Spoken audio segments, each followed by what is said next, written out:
No, I don't trust you about it. I get it. Okay, so I was liking that we are circling thing, guys. You want to do that again? No. I didn't get to do it. Circulating? We are circulating. Unity. Oh yeah, this is sacred. This is unity. This is sacred. So Your voice is so now,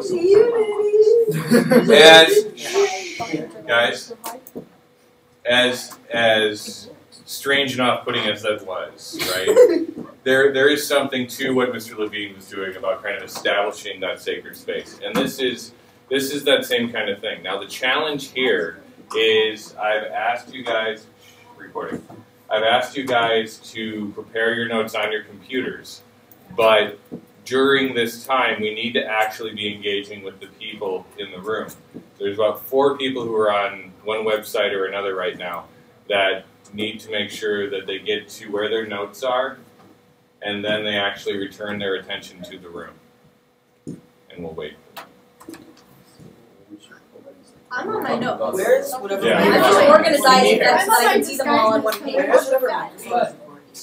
There's one over there on the camera. There's one there. There's one there. I assume somebody's using their pen. Anybody using their pen to record this? Quixie. Couple people, okay. Go on, Quixie. Wait, I could stop recording. What is Quixie? Don't be on Quixie. Thanks. So What's the best way to record on the computer? Press the record button. Not on my GarageBand. It's the simplest without having to download it. Or photo booth. Or use your phone to do Like, you don't need to download anything. Just put it on. I think Yeah, you don't need to download photos. No, because I want it on my computer. Just email it to me. Oh, so you have video and no. you can also just open Evernote and click record. Really? Yeah. You can Oh open my Evernote, God. click make a new note, and then click add audio note, and it'll use the microphone that's built into Wait, your so I can like do the same thing I do with my pen, but on the computer? pretty much. That is crazy. Does Evernote Want to crawl to a hole.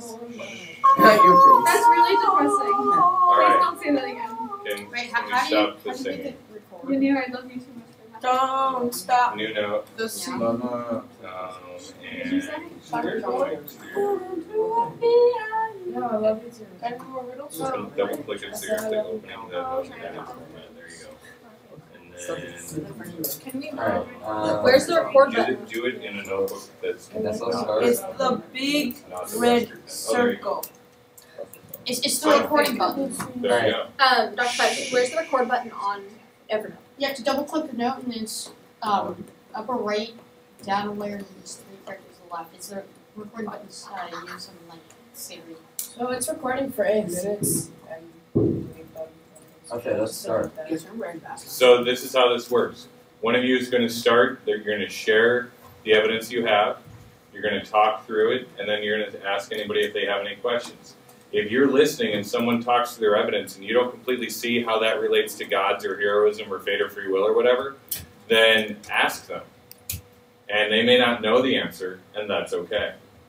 So this is really just a conversation. And the next person who wants to share a piece of evidence shares. I need you all to push yourselves to share, otherwise I will ask you to share later on. So we're going to start with self-moderating, and we're going to really challenge ourselves to stay on the websites we should be on, which are really just Evernote and or Word, right? Yeah. Can we use Evernote as like a word replacement? I don't know how well. I just don't know. I know that Evernote can store Word documents. You can attach them to notes in Evernote, and that may be useful, but I'm not sure. It's right here. It looks sort of like. Yeah, I mean, they seem to have some editing capability, but I'm not sure it's going to have everything you need. Write others people's ideas and stuff. It's a good idea, especially if you're thinking that you might do this as your topic. Really listening to how other people talk about these things and taking notes on it helps you listen more actively. So should we take other people's quotes then? yeah, you certainly can, or you can grab them later. So are we only doing 2 themes this time, like gods and? We're gonna start with the gods and free will, and then see where that gets us to. Right now, we're gonna start with the gods and the free will one. Yes. So should I just like hang tight and Hang tight. nod along? Yes. Should we just You start? can also like Yep. take notes and Okay. then Well, but that's stealing other people's ideas. I'm like, It's not stealing, we're sharing. There's one Then problem. you'll add. All of my notes are about heroes. Okay, so then you probably won't have a lot to say on this one right now. So hang back and listen. But You stream a lot of Alright, things, Dr. Patterson. So on page 161 True. in your books, lines 315 to 20. I use that as a God's quote. It's Okay, Yossi, some people are in the electronic book. So 161 is in book 4? It's book 5. 5. Okay, should I read the quote? Please. So this is Poseidon talking. Outrageous! Look how the gods have changed their minds about Odysseus while I was out with my Ethiopians. Just look at him there, nearing Phaeacia's shores where he fated to escape his noose of pain that's held him until now. Still, my hopes ride high. I'll give that man his swamping fill of trouble. So this is related to like God's divine intervention because obviously Poseidon is saying that he's about to take action against Odysseus and not let him just go home. I have a little bit of a question. Why is that more important than him actually intervening, which happens in the next line? Well, I just wanted to keep, in all honesty, I just wanted to keep the line kind of short, and that was the best way to kind of sum it up. Well, I have a question. What about Poseidon going on about how the gods have changed their mind? Doesn't that mean anything? What was that? Was that in the It's in the quote. Outrageous, look how the gods have changed their minds. They actually didn't really change their mind. It's just, Well, yeah, that has to do with it. That the gods intervened and told, like, they sent Hermes to tell Calypso to send Odysseus home. So that was also divine intervention. So Poseidon is counter-intervening. Yeah. Well, and did they actually change their mind? I mean, was the idea that Odysseus was doomed forever and this was actually some sort of an actual change in policy? And if this is a world controlled by fate, They how didn't does change that their work? mind. It just opens their eyes. Aino, or Leucothea, as she's called, counter interviews. All of these counter intentions. Divine conception. Divinception. That was really late. It's really far to that side of the circle. Oh yeah, that's true. It takes a few seconds to. Get over there. Takes 1 millisecond to get from my ear to Yes. my mouth to Yanir's ear, and then it takes 3 seconds to go from Yanir's ear to his brain. Apparently. Maybe we Engineers like this ravioli is taking a lot of my concentration, guys. That actually looks. So And it took now me you a minute. begin the difficult process of transitioning to the next piece of evidence. Someone has to jump out. There we go. I got one. So I've got in book 1, lines 32 to 34. How shameless the way these mortals blame the gods. From us alone they say from all their miseries, yes, but they themselves with their own reckless ways. And it goes on to talk a little more about that. But it's Zeus talking, and he's talking about how men do have control over their destiny. It's not just the gods. It's not that just the gods changing them. Of course, the gods can intervene, but like Odysseus had, if he had not angered Poseidon, he had the ability himself not to anger Poseidon.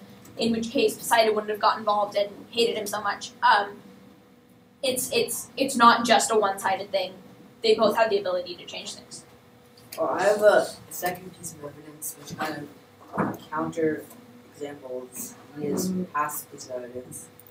And this piece of evidence coming on page 220. What book is that? I don't know. Wait, what page is it on inside the electronic book? Book 9. 220 Book 9? Yes. and lines. Here. Yes. That's lines 310 to 310. It's right before 320, and it says, Poseidon, god of the earthquake, smashed my ship He drove it against the rocks of your island's far caves. He dashed against the cliff, and the winds lured us in. I and the men you see escaped sudden death.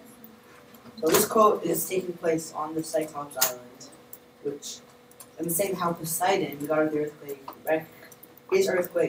wrecked Odysseus there at the Cyclops cave island, and that the fact that he blinded the Cyclops is what really angered Poseidon about Odysseus. And so, if Poseidon hadn't wrecked Odysseus' ship there, then Odysseus would have never encountered and killed or blinded the Cyclops, and Poseidon never would have been mad at him in the first place. I have one comment. So one thing I want, before we get to that comment, when we're doing analysis, especially in writing, we need to be very careful of following lines of argumentation that are like, if this had happened, then this would have happened, or if they had done this, then this wouldn't have happened, because that's essentially a speculative argument. And once we start introducing and discussing things that didn't happen in the text, anything is available. So you could say, well, you know, if Odysseus had been nicer to Polyphemus, everything would have been okay. Or if Barney the purple dinosaur had landed. Don't get Barney in this. Well, see, that's Don't my put argument. Barney in anything. As soon as you do anything that wasn't actually in the text, you may as well have Barney in there. So you have to really stick with what's in the text. My argument is that Poseidon is the one who originally wrecked Odysseus onto the island of the Cyclops, which is what made Poseidon hate him. That's the Cyclops. But there was the pre-existing issue between Poseidon and Odysseus. Yeah, but that like between Poseidon the and fact that he Odysseus, injured Poseidon and Cyclops the was Greeks. one of the main reasons. The main reason was that he Completely made hit it and then he closed that. Yeah, no, He was fine with it. the encounter Alright, with the may I Cyclops. please have my comment now? I'm not. Hold on, you don't have anything. Did you write it down yet? My comment is Because we're reading the written pieces. I know, and I have a comment about his written. I'm not finished Okay, yet. hold on. Iron Man. And so what I was saying is that with Mia's comment, but it was that the totally forgot what it was. It was that gods have the ability to change the course of someone's life, but they do have control of. Men have control over their own destiny. Yeah, my argument is that that Poseidon is the one who put Odysseus in the position to have this encounter with the Cyclops. But if I'm saying Poseidon caused Odysseus to make the actions that made Poseidon. Okay, so you're saying now like, I in the need to- world of intervention of the gods, it's Poseidon's fault. Yes. Okay. Poseidon didn't use ventriloquism and force Odysseus to boast, aha, I'm Odysseus, you thought my name was nobody, how could anyone think their name was nobody, ah. Anyways, it's actually a very weird circle, because Athena was angry at the Greeks for smashing an altar and raping the prophetess Cassandra at that altar. When does that happen? Where are you getting And that's from the Right Iliad. at the end of the after the Iliad, because the Iliad ends at his death. But the Trojans. It But happened this to- is part of the backstory, but we don't have to spend a whole lot of time there. This So isn't gonna I be. have a- This isn't gonna be. I have a Wait, So, but if this isn't in the Athena- story, 1, 2, 3. Athena mad at that tells Poseidon to make a big sea storm and hurts the Greeks a lot and sends Mr. Odysseus off course. And eventually, after a few other things, he meets the Cyclops, but he does still have control here. He could have said, "Hey, there's sheep. Hello. Oh, it's a Cyclops." Even though I think that he did a very good job of tricking Polyphemus and running out, the boasting. Well, and the boasting's obviously punished. Like the thing to look at here with all of these things is how Homer gives us information about the society based on the interactions, right? There are some gods that the interactions with those gods are good, and some gods, the interactions with those gods are difficult. There is both But fate really and what you have to free will. look at is seeing how those different situations pan out. Odysseus obviously is a jerk to Polyphemus, and he pays a price. The men who don't listen to the warning of not eating the cattle of the sun god, they get struck dead by Zeus, right? This That is sucks just to be bad. well, yeah, but they made this choice, right? Like, They ate the cattle of Helios, and Helios is now mad. so there's only and Helios apparently doesn't have a complicated array of problem-solving tools. It's just like You eat my son. I am going to go shine in the underworld. So let's get to the next piece of evidence. It's, but the funny thing, Oh, do you have a piece of evidence? I wasn't done yet. It's Well, but we have to move on to one the sec. next piece of evidence. There's both fate and free will, and it's funny because Athena is the protector of Odysseus and caused this entire mess in a roundabout way. So, and you can kind of look at that causation thing, but it is interesting because you end up with these gods kind of playing against each other, and then there's this weird presence of fate. And we've heard an argument that fate has nothing to do with it. We've heard an argument that, with your argument about Poseidon essentially being at fault, that again seems to be taking fate pretty much out of the equation. Then me saying fate and free will. Hold on. Thank you. So from the book, we've seen that like Athena is this great person and all. So I found a quote of Athena kind of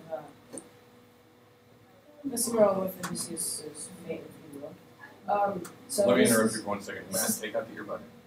I wasn't even listening. That's fine. Just please. This is going to be on book 6, and it is on page 172, line 124 to 125. And this is where Athena wakes up Odysseus from his sleep on Phaeacian Island. Could you repeat the line? Yeah, sure. 124 to 125.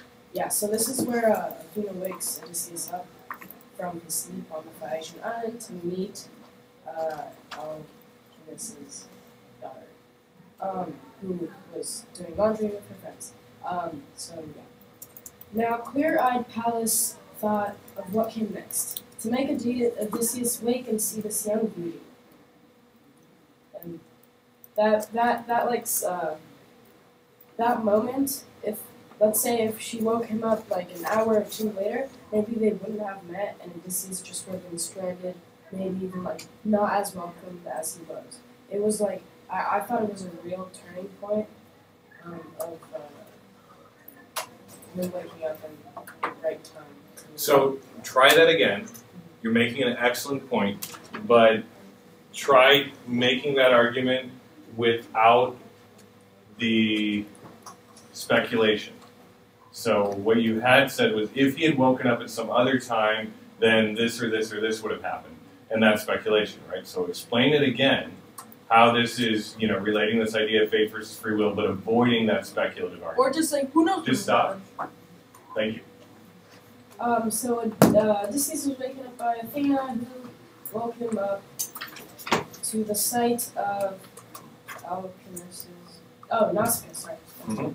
Nausicaa, who was washing clothes with her mates, friends, and that brought Nausicaa and Odysseus together, and Nausicaa kind of led Odysseus into the city.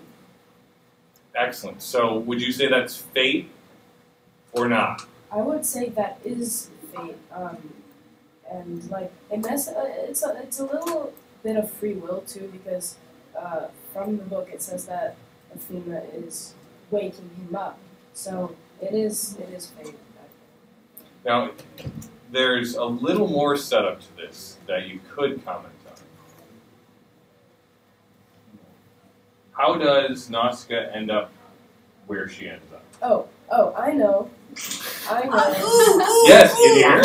So, Nausicaa, okay, so when Odysseus gets up, everybody's scared, but Athena, I actually think I have this too. Oh yeah, this is actually the next one. On page 172 again, Yes. line 153 to 154, it says, "Only Alcinous' daughter held fast, for Athena planted courage within her heart and dissolved the trembling in her limbs."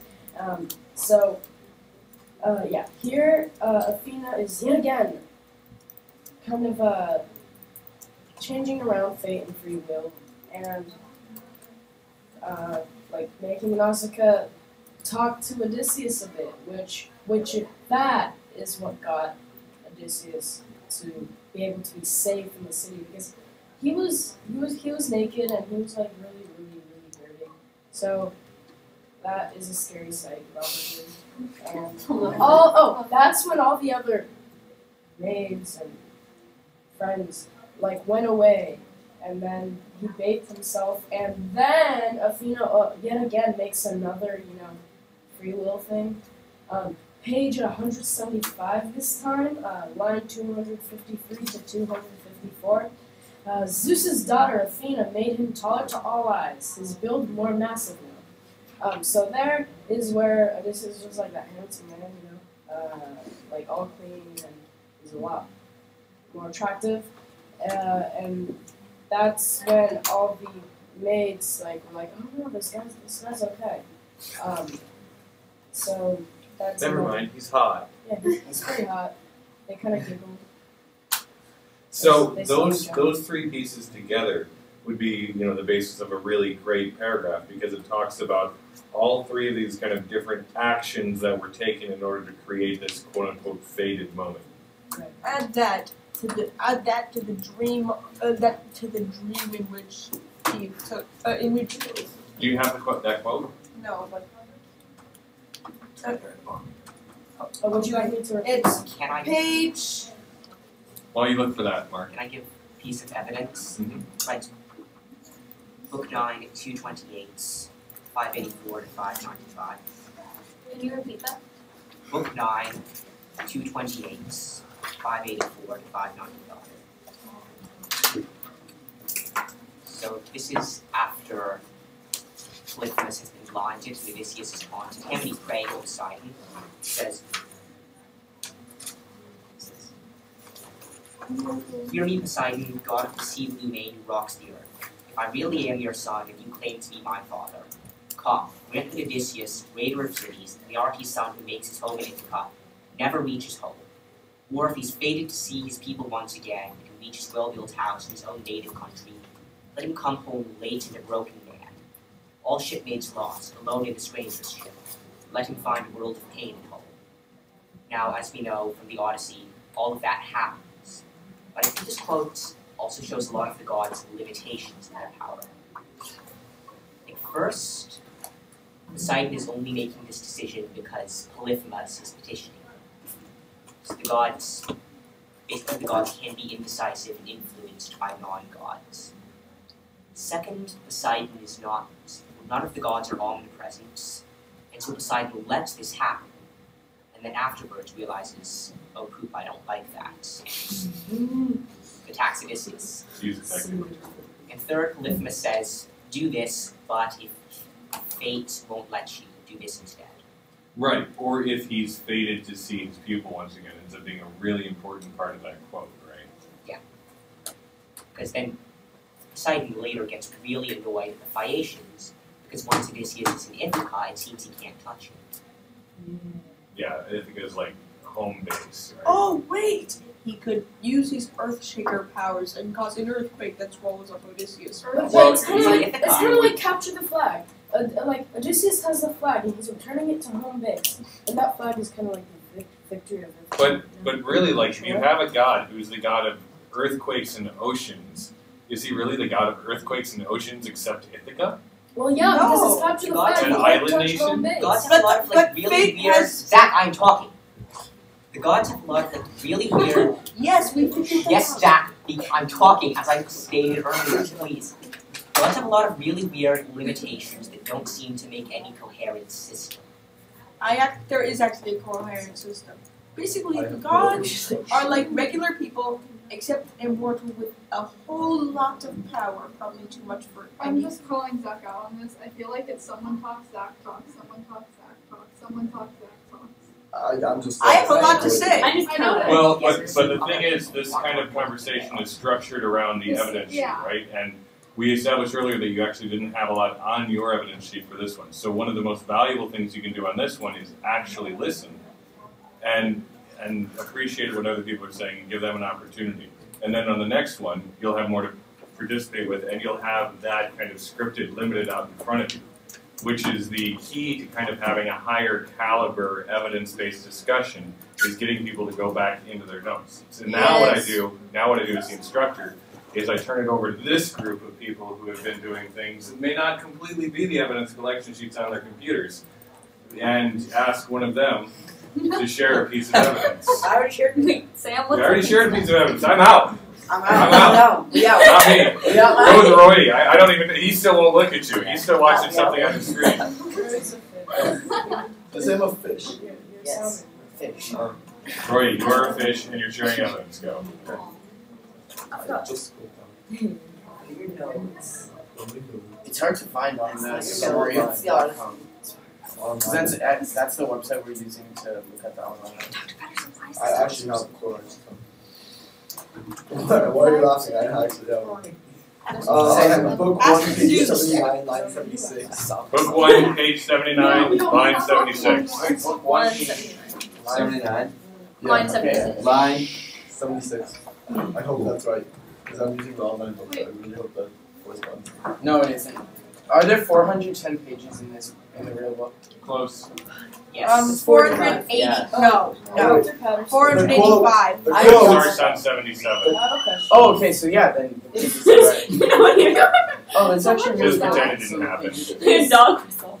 Is Cadmodus a god? Because she's like underwater. Underwater. She's With a, Charybdis. she's and what is known as a naiad. That's stuff. What line is it? Lydia, can I answer your And you can also always look her up in the index. Oh yeah. question? She glossary. is immortal and has the scarf of not drowning, but she is not a god. So does that count as like? Divine. It's Oh, called a totally. naiad. Like if somebody who is greater than human intercedes, that's some kind of intervention. And the scarf of not drowning ends up being a very important piece of intervention. The scarf Is there of anything keeps them from drowning? So if you're saying that I intercede. Or do you want me to give just the page You need some numbers? sort of smackdown. I wonder if the scarf turns into like some sort of big yellow pool floating. Alright, so Would you like me to? no, just hold on. Or We're gonna go Jonathan, and we're gonna go Sam. Okay, so on the first note, Charybdis is actually a nymph. I'm not kidding. And yeah, she's a cute nymph.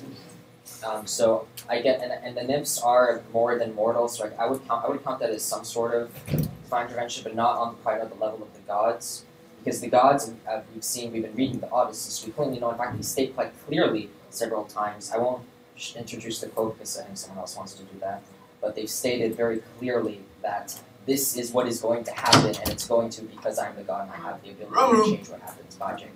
What? Who was that? That was Mr. Collin. Guys, So is that. guys.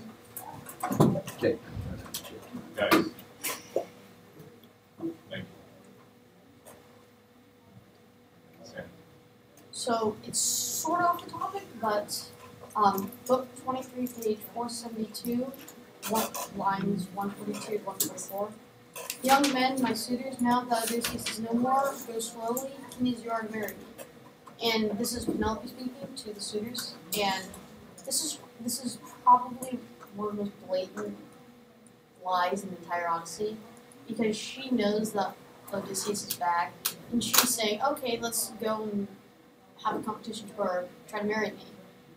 Odysseus is dead. And this is probably the most blatant one I can find. She doesn't actually know he's alive. What is the reason that she calls this contest?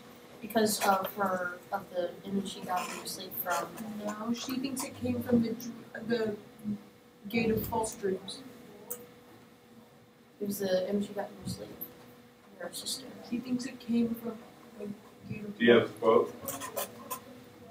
I can find it. Good deal. Mark. I think aside from the dream, it logically might be a way of preventing the suitors from marrying her, also, like, Greeks place a lot of emphasis on physical strength. She might be thinking, well, if someone can actually do this, then they'll be, like, almost as good as Odysseus. So you think there may be some element of genuineness in this? I think that you could justify it as a rational decision. I mean, because she's pretty well established as a liar, right? Now, she's a liar with the best of intentions, right? Her husband's actually alive. So it's very, very good that she's not marrying these men. And it's very, very good that she's tricking these men. Which is important as far as Homer's concerned to show how good it is to trick people. Because we get that a lot, right? I don't think she believes the suitors will be able to trick it. Okay, so you think she's setting up an impossible task? Yeah.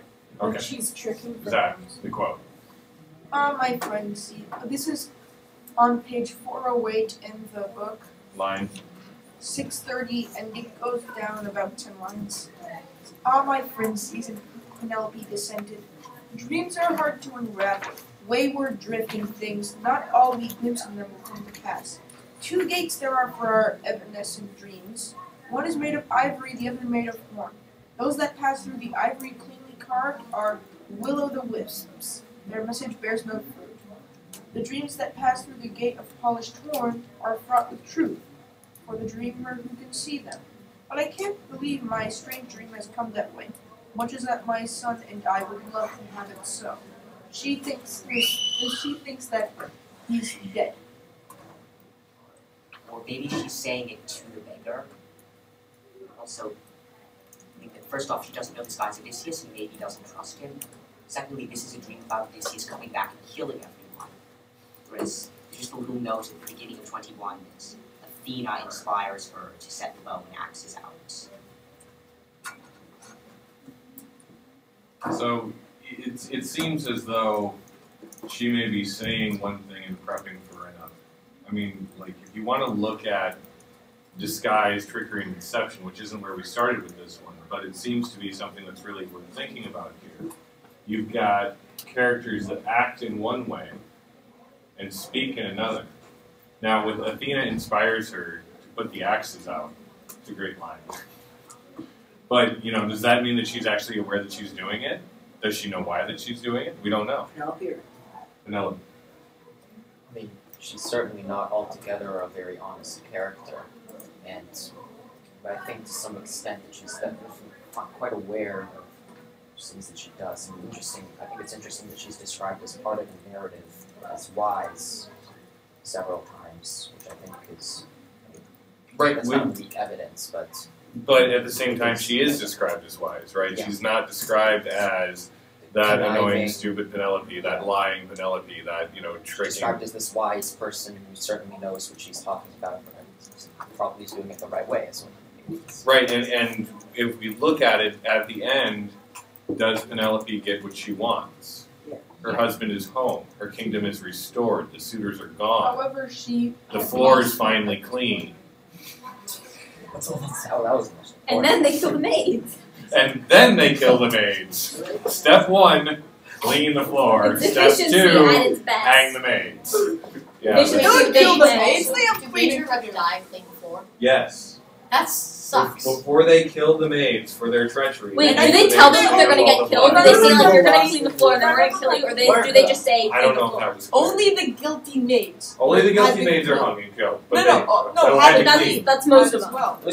Which is more punishment, cleaning or being killed? I would say both. I'll give you one guess, and there's only one right answer. Clean? Yeah. No. Wrong. Both together. Oh. Okay, so we've got about 6 minutes left, and